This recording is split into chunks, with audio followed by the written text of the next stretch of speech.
everyone, and welcome into Beyond the Loan Live. It's our Tuesday edition, which is always the Giving Tuesday episode, and we appreciate you being here and joining us. I'm Chad Anderson, and today we are finding another organization, cause, charity, etc., that we give and donate to, and we also spotlight and bring attention to in hopes that maybe it impacts one of you and that you may feel led or inspired to give to others or to another organization. Again, we talk about this every Tuesday, but I know that everybody's not watching this show every single Tuesday. So to kind of go back and rehash quickly as to why we do this, and it all started, I believe it was back in April, and we said, this pandemic thing going on that's caused a ton of fear, a lot of anxiety.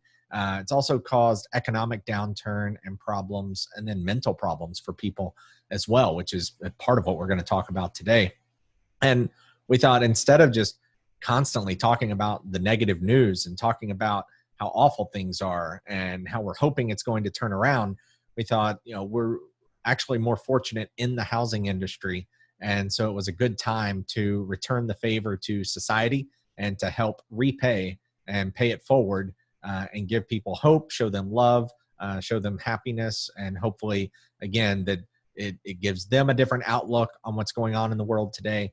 And then hopefully, again, those of you who do watch this show and follow us on social media, which we thank you for, hopefully it helps you as well. Because I always say and I still am a little bit, I find it awkward sometimes giving things away because we're just not really about the recognition. And I don't need somebody to come up and give me a big hug and cry in front of me. It's just not, it's something I don't do well with, but we do want to give and to pay it forward and to help those who may be going through tougher times or who are less fortunate.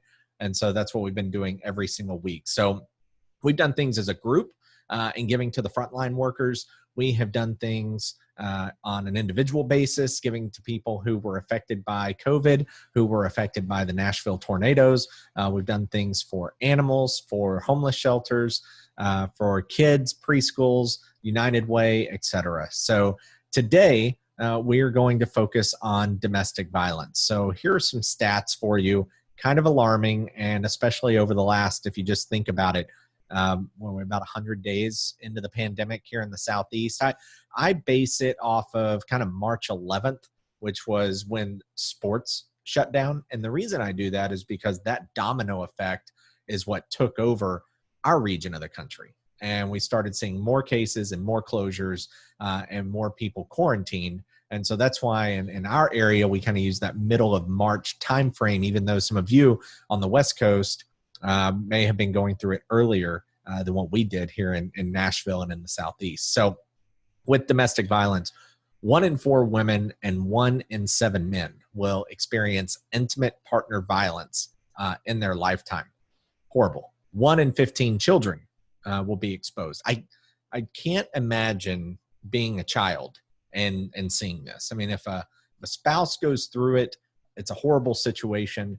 But then to think about a child going through it, seeing it in their home, and then living with that, and it just in the developmental stages that taking place, it's very eerie and scary situation.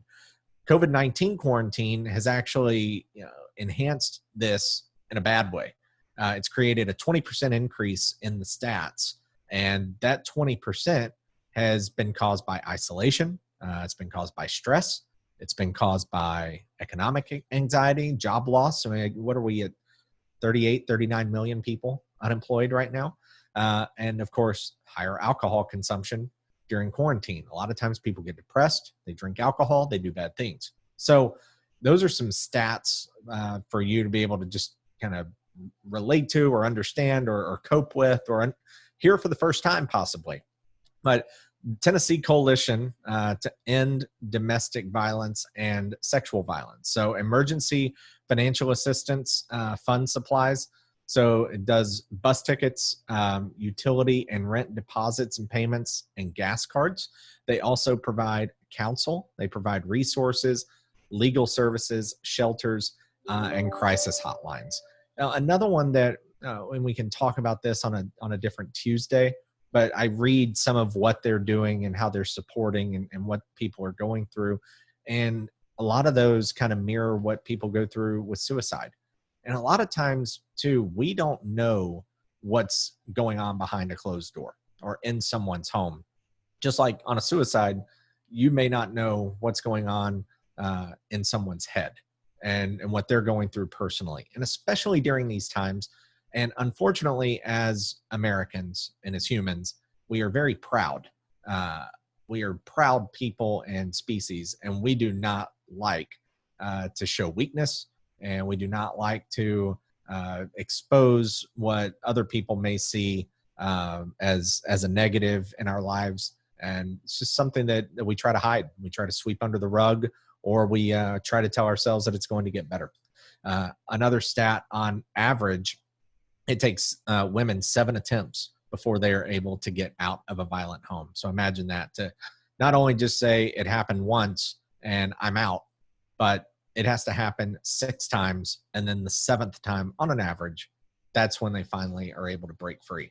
So it's pretty remarkable, some of the statistics and what it does to people's mental health. If you think about just trying to convince yourself over and over that things are going to be okay or things are going to improve, when many times that's not the case. So anyway, just wanted to bring a spotlight to that today. Donations, you see at the bottom of the screen or in the comments. It's www.tncoalition.org/become-a-donor. So tncoalition.org. And again, we'll put the link up so that you guys can visit the site, donate if you would like. But again, if you can, if you're able, if you're blessed more than others in today's world, please consider doing so, or go back and watch our Tuesday episodes, subscribe to our YouTube channel, and check out our Giving Tuesdays there, so that you can go and help some of the organizations that we've tried to bring to the forefront. So that's all for today. Hope everyone has a fantastic Tuesday. We've got 2 more episodes this week, and then Friday, in observance of 4th of July, we will most likely not have a show. So we got 2 more for this week. Again, 2 p.m. Central, as always, streaming live on multiple platforms, and hope to see you back here tomorrow at 2 o'clock. Have a great afternoon, everyone.